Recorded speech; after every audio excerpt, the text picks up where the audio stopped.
Hey guys, welcome back to the channel. My name is Brandon and you are watching M.O.N.Comics set up in my temporary studio until we rebuild.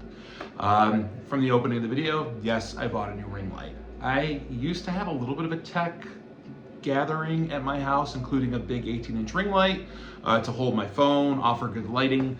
I didn't invest too much into it, but I invested over time to acquire that stuff. So I was like, I gotta get a good ring light. If I'm gonna be making videos again, I'm gonna need it for the future anyway. So went out, invested in a really good ring light with a digital display and all that, and all the bells and whistles, but I just need better lights and they hold my phone better than the cheap $30 Target thing I was using.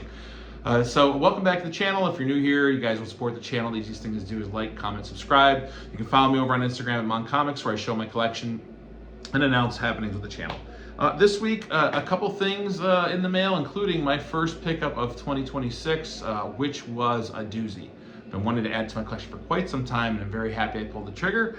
Before we get to that, though, I actually got a A-OK from my buddy, Mr. Rodriguez, Will Rodriguez, friend of the channel for quite a long time. Wanted to pass along some books to help me out. My friend Elliot from Lost Boy Comics, who is his own comic creator, I had supported his Kickstarter for a comic called Hellbound. I had his original art. I had some really cool stuff. The guy's incredibly talented, and I lost it all, including a sketch cover with Michael Myers. That really broke my heart. But he was nice to send me some cool stuff, and one of the things he sent me ties into my first pickup of 2026. But first, let's get into this box for my buddy Will. Really sweet guy. We've had conversations on Instagram. Oh, here we go. This is really cool. I love little handwritten letters. Who doesn't, right? I'll never stop saying it. This community, man, just never stops showing up. Okay, so he said, and a quick little note, and it's not private, so I'm gonna read it. Brandon, enjoy the books. May they bring epic battles, great heroes, and lots of fun. Billy Rod 980, that's who he's in my comments as. So thank you, dude. I'm sure they will. I'm really excited to dip into this. Oh man, I've already seen something. Okay, so he sent me a poster. We'll do that last. I have this book. I had it signed by Claremont, and it's gone. Aliens, the Deadliest of Species, Aliens vs. Predator, written by Chris Claremont of X-Men fame. Usually if you think of Chris Claremont, you think of Bronze Age X-Men, but he was writing some Predator stuff. And worked on along with Geis and Beatty. I read this, really cool story, and even Claremont said it was one that he was really intrigued in when he was writing it. So that's awesome, dude. Thank you, helped me add that back to my collection. This one I had too, I lost it in a long box. Incredible Hulk 389, great Man-Thing and Hulk cover with, of course, Man-Thing looking at Hulk, Hulk reflecting in his eyes. This is one of my favorite covers, dude. Barker and Farmer. Awesome, awesome. Thank you, dude. Oh, man. This might be, I'm going to put it down in the comments. It's Dark Horse Presents, issue 36. It might be the first time Aliens and Predators fought. I'm pretty sure it is. That's sick, dude. Thank you. Yeah, these are, every book you've sent, I lost. So, thank you for, gifting them back to me. This one, too. Hulk vs. Man-Thing, issue 197. It is a great Bernie Wrightson cover. So Bernie Wrightson, known for drawing Swamp Thing, has drawn Man-Thing. There's two issues. I think it's 196 or 198 are two great Man-Thing Hulk covers, but really awesome. See Wrightson's signature right down there. Thank you, dude. Oh my gosh, I didn't get in on these because I've been too busy, and I kind of think they're fun. You know, everyone each their own. Mark Spears Blind Bag, Winter Horrorland. We're gonna rip it. We ain't gonna let it sit there. We're gonna rip it. So let's just move that stuff. Actually, I'll rip it before we get to the poster. So we'll just keep going with the books. Crypt of Shadows, issue 1. I'm liking what I'm seeing. Elsa Bloodstone, Wolverine, Moon Knight, Werewolf by Night, Man-Thing. Awesome, dude. I can't wait to read that. Ooh, he knows I'm a Star Wars fan. Darth Vader, issue 14. What a sweet cover. I don't know. Chime in the comments if you know who drew that. That is badass. Love me some Vader. Ooh, another sweet Vader cover. I had seen this before. This was pretty cool. So his his shattered helmet. Dude, this is so cool. Thank you. Thank you, Billy Rod. And some cool reading material in the reprint form Tales from the Crypt presents The Haunt of Fear. So great zombie creature cover. I will have fun reading this. I love these old stories, although hokey, corny, and a sign of the time. I have fun reading them. I get a kick out of it. Okay, let's rip this blind bag. Where'd my knife go? Please hold. Found my knife. Okay, so I'm just gonna cut it at the top really carefully. I have no idea what's rare, what's a good hit. I do enjoy Mark Spears, and I do enjoy him drawing monsters, so I'm sure I'll just like this regardless. So we will,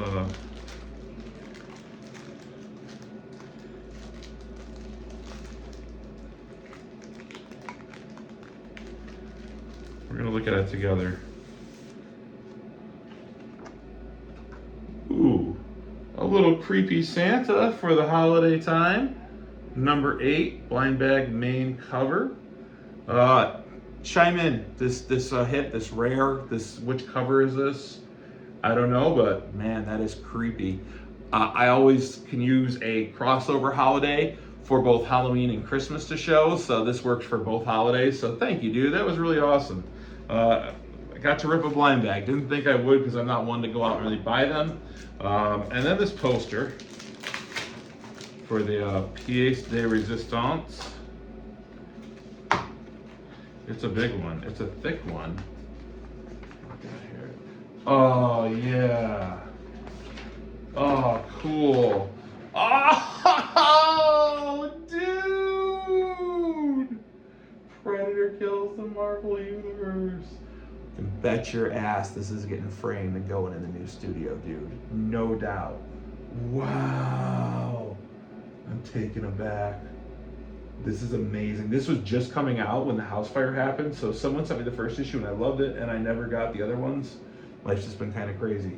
Dude, that's so cool. Thank you so much, dude. This is Christmas came twice in 2026. One at the beginning of the year and then one at the late. But man, oh my gosh, thank you, dude. These will be treasured forever. Thanks, man. Appreciate you, God. Yeah, dude, I appreciate you being a friend and a fan, and I appreciate these, so thank you. All right, so yeah, this is from my buddy, Elliot. Lost Boys Comics on Instagram and YouTube. You can check out his stuff. He does a lot of drawing hangs, talks about his books, stuff he likes, shows his commissions on Instagram if you want to buy some. The guy's an incredibly talented artist. He reached out to me over a year ago now, and he's like, hey, I know you horror, would you want to check out my comic? And I'm like, of course I would.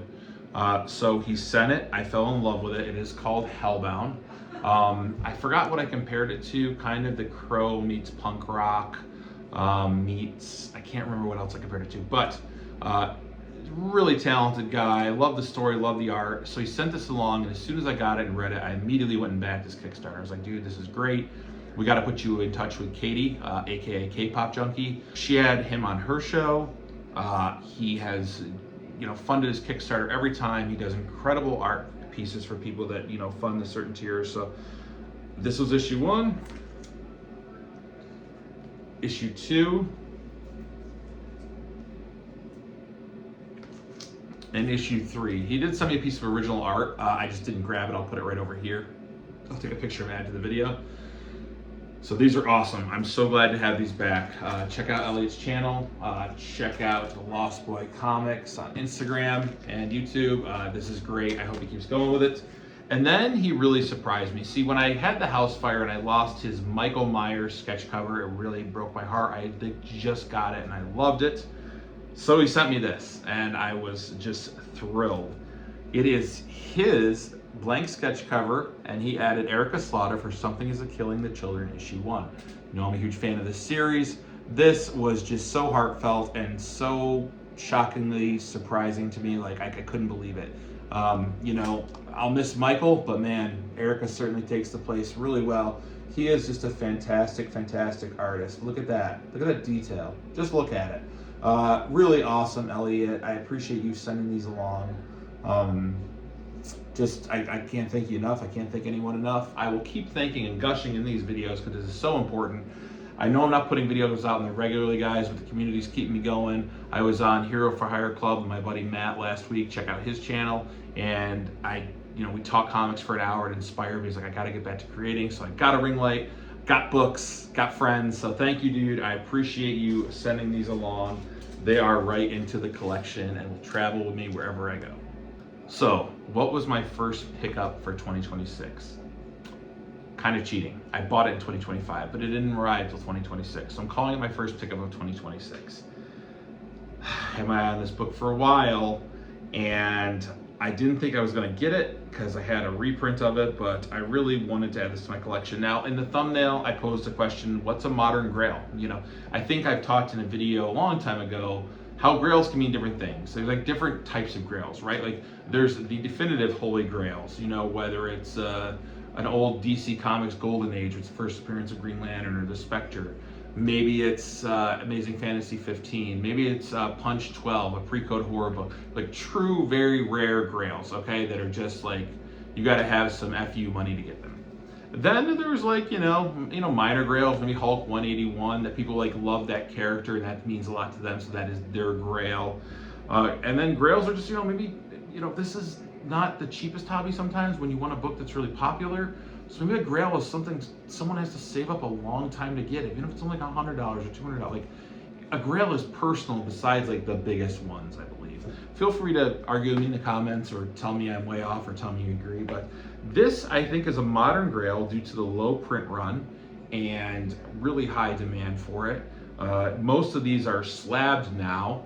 I'm gonna send it to my buddy Matt from M.O.N.Comics to work on at least. My buddy Spro of Spro's Comics, he had it, he sent it along to me, we negotiated on it. He called it a 9.2, I would agree with that because of a couple spine ticks, but my pickup of the year, first of 2026, is Something is Killing the Children, issue 1, first print, origin of Erica Slaughter, origin of a Skura type monster, just everything that started this amazing series. I have sang its praise. I know it's very loved within the comic community. This started in 2019, written by James Tynion and art by Werther Dell'Edera, as well as the cover. This tells the story of Erica Slaughter, who is a monster hunter who belongs to a house of monster hunters, and I love the world building. It is split up between different factions within that house, and there's history with them, and just the monsters and the gore, and it's Something is Killing the Children. I think Blumkamp Studio just is going to adopt this for an animated as well as a live action. It's not gonna, if they do it right, it shouldn't be for children. So this is just a really nice copy of the book. I got it, I was able to open it up. I have a reprint, I have some of the hardcover graphic novel, like bound editions. But to open up and get the book that started it all is really thrilling to me. I'm so glad I worked some extra overtimes and jumped the gun and really got on this. So now I do have, since September, I was able to, after the fire and everything, reacquire every issue I had lost, and then the remaining 8 issues I think I needed. And I had the 8th printing of this, I think, and I was like, you know what? I just want the original in there. So really happy. Thank you. Check out Spro's Comics on Instagram, where he does live sales. Check out his YouTube channel, where he has the Comic Room podcast, where him and his father-in-law, God, I wish I had that relationship with my father-in-law, but I digress. Talk comics, talk markets, talk movies, talk everything. Really, truly good guys. He's an excellent seller of comics and a representative of the comic community to be out selling comics and doing it the good way and doing it the right way and making sure customers are happy. Can't say enough about him. Spro, thanks, dude, for helping me add this to my collection. I'm very, very grateful. This is just awesome way to start the new year, and it'll be cherished and brought with me to the new M.O.N.Comics cave forever. And now I can read straight through, all the books straight through. All right, guys, that's it for this week's video. Head on down to the comments and tell me what you liked about the pickups. What was your favorite? Does anyone else have a raw or seen a raw Something is Killing the Children issue 1 using their slab? Please check out Lost Boy Comics. Thanks to Billy Rod for sending me all these other great comics and this amazing poster. Can't wait to get it framed and hung up. My wall is going to be organized before I move in. But guys, I appreciate you stopping by, checking out the channel, hanging out with me, being patient while I put out more stuff. I hope you guys have a great, safe rest of your weekend. And until next time, keep reading those comics.